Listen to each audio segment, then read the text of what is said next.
Hello friends, welcome to secret of சமையல். இன்னைக்கு நம்மளோட சேனல்ல நாம பார்க்க போறது ரொம்பவே ஈஸியான ஒரு ஜாம் ரெசிபி. இது வந்துட்டு டொமேட்டோ ஜாம்.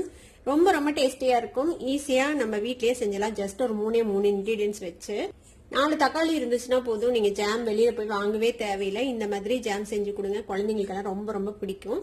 சரி, வாங்க வீடியோக்குள்ள போய் பார்க்கலாம். இந்த ஈஸியான டொமேட்டோ ஜாம் எப்படி செய்யலாம் அப்படின்னு சொல்லிட்டு இந்த மாதிரி 4 பெரிய பெங்களூர் தக்காளி எடுத்து வச்சிருக்கிறேன். இந்த மாதிரி நல்ல சதப்பான கல்லு குண்டு மாதிரி இருக்கிற தக்காளி எடுத்துக்கோங்க, பெங்களூர் தக்காளி.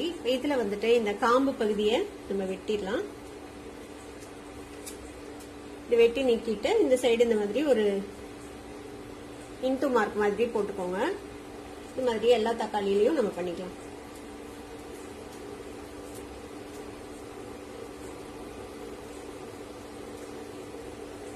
நல்ல ரெட் கலரா இருக்கிற தக்காளி பழமா எடுத்துக்கோங்க. அப்பதான் ஜாம் வந்து நல்ல கலரா இருக்கும். இந்த மாதிரி எல்லா தக்காளிலையும் நம்ம இந்த மாதிரி கட் பண்ணிக்கலாம். இதை வந்துட்டு நம்ம வேக வச்சுக்கலாம். ஒரு சாஸ் பேன்ல தண்ணி கொதிக்க வச்சிருக்கேன். இதுல வந்துட்டு நம்ம இந்த மாதிரி கீரல் போட்டு வச்சிருக்கிற தக்காளியை இதுல போட்டு நல்லா அந்த தோல் வந்து கலண்டு வர அளவுக்கு வேக வச்சுக்கலாம். ஒரு 5 நிமிஷம் கொதிச்சிருக்குது. பாத்தீங்கன்னா தெரியும் பாருங்க, தோல் வந்து நல்லா கலண்டு வர ஆரம்பிச்சிருச்சு. இப்ப அடுப்பு ஆஃப் பண்ணிடலாம். நம்ம அடுப்பு ஆஃப் பண்ணிட்டு இந்த தண்ணியை வந்துட்டு வடிச்சிடலாம். தண்ணி ஃபுல்லும் ட்ரெயின் பண்ணியாச்சு. இப்போ இந்த தோலை வந்துட்டு நம்ம ரிமூவ் பண்ணிடலாம். இப்போ ஈஸியா வரும் இந்த தோலை, நம்ம அந்த கட் கொடுத்து வேக வச்சதுனால.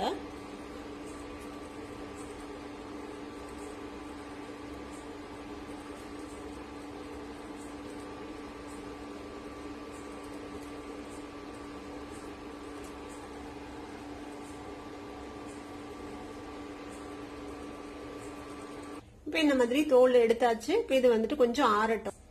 இப்போ இந்த தக்காளி வந்துட்டு நம்ம பொடி பொடியா நறுக்கிக்கலாம்.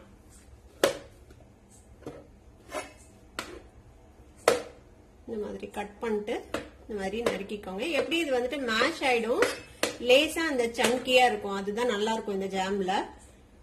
நீங்க இதே ஜாம அரைச்சு கூட செய்யலாம். உங்களுக்கு சங்க்ஸா இருக்க வேண்டாம் தக்காளி அப்படின்னு நினைச்சீங்கன்னா நீங்க அரைச்சு கூட செய்யலாம் இதே ஜாம. ஆனா இது மாதிரி ட்ரை பண்ணி பாருங்க, ரொம்பவே நல்லா இருக்கும் சாப்பிட்றதுக்கு.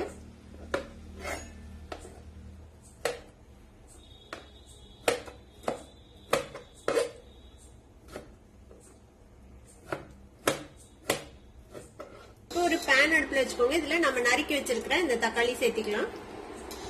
இது கூடவே அரை கப்ல ஒரு 3/4 கப் அளவுக்கு சர்க்கரை எடுத்திருக்கிறேன். இந்த சர்க்கரை சேர்த்திக்கலாம். அதுல கொஞ்சம் ஒரு லெமன் ஜூஸ் இந்த மாதிரி குட்டி சைஸ் எடுத்திருக்கிறேன். இந்த மாதிரி ஒரு ஃபியூ டிராப்ஸ் புரிஞ்சு விட்டுக்கோங்க. ஒரு 10 டிராப் அளவுக்கு எலுமிச்சம்பழ சாறு. இப்ப இது வந்து இந்த சர்க்கரை கரைஞ்சு இது நல்லா மேஷ் ஆகணும். இந்த தக்காளி அப்படியே மேஷ் பண்ணி விட்டு அப்படியே நம்ம வந்துட்டு வேக வச்சுருக்கோம். ஜாம் கன்சிஸ்டன்சி வர வரைக்கும் நம்ம இதை வந்துட்டு வேக வைக்கணும். அவ்வளவுதான் நம்மளோட ஜாம்ல வேலை. இதுல வந்து தேவைப்பட்டா உங்களுக்கு பிடிக்கும்னா கொஞ்சமா ஏலக்காய் பொடி இல்லைன்னா பட்டை பொடி சேர்த்திக்கலாம் இதுல. ஆனா அது எதுவுமே இல்லாம இந்த தக்காளியோட பிளேவர்லயே இது வந்துட்டு நல்லா இருக்கும். உங்களுக்கு தேவைப்பட்டா நீங்க வந்துட்டு சேர்த்திக்கலாம் ஏலக்காய் பொடி இல்லைன்னா பட்டை பொடி. சர்க்கரை சேர்த்திருக்கிறதுனால ஃபுல்லும் மெல்ட் ஆகி திருப்பியும் சுண்ட ஆரம்பிக்கும். அப்பப்போ இந்த மாதிரி கரண்டி வச்சு இப்படி மேஷ் பண்ணி விட்டுக்கோங்க இந்த தக்காளியை. ஃபுல்லா மேஷ் பண்ண வேண்டாம், லேசா அந்த சங்கியா இருக்கிற மாதிரி வச்சுக்கோங்க. அப்பதான் நல்லா இருக்கும் இந்த ஜாம். பாருங்க நல்லா மேஷ் ஆயிடுச்சு. நான் கரண்டிலேயே இந்த மாதிரி அப்பப்போ மேஷ் பண்ணி விட்டு இந்த மாதிரி வேக வச்சுட்டேன். ஒரு 5 நிமிஷம் ஆயிருக்குது. இன்னுமே நல்லா சுண்டணும். அந்த ஜாம் கன்சிஸ்டன்சி வர வரைக்கும் நம்ம வந்துட்டு இதை வச்சு சுண்ட விட போறோம். இது பாருங்க ஒரு 10 நிமிஷமா வெந்திருக்குது. சுண்ட பாத்தீங்கன்னா இந்த தக்காளியோட கலர் பாருங்க நல்லா டென்ஸ் ஆகி நல்லா டார்க்கா ஆயிரும் கலரு. இந்த ஜாம் வந்துட்டு ரொம்ப திக் பண்ணக்கூடாது. அப்புறம் ஆறுச்சுன்னா இன்னும் ரொம்ப திக்காயி அப்புறம் நீங்க வந்துட்டு பிரெட் மேலேயோ இல்ல எதுக்கும் வச்சு சாப்பிட முடியாது. ரொம்ப திக்காயிடும். கொஞ்சம் தளரா இருக்கும் போதே நம்ம வந்துட்டு ஆஃப் பண்ணிடணும்.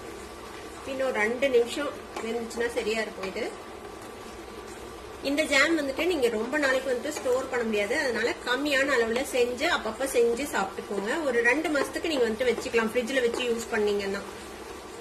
இந்த அளவுக்கு சுண்டுனா போதும், ரொம்ப ஓவரா சுண்ட விடக்கூடாது. இப்ப இது ஆறுச்சுன்னா உங்களுக்கு அந்த ஜாம் கன்சிஸ்டன்சி கரெக்டா வந்துடும். இப்ப இந்த அளவுக்கு கொஞ்சம் தளரா இருக்கும் போதே நம்ம வந்துட்டு அடுப்பு ஆஃப் பண்ணிடலாம். இந்த ஸ்டேஜ்ல உங்களுக்கு தேவைப்பட்டா ஏலக்காய் பொடியோ இல்ல பட்டை பொடியோ சேர்த்திக்கோங்க. சேர்த்து மிக்ஸ் பண்ணி விட்டுக்கோங்க.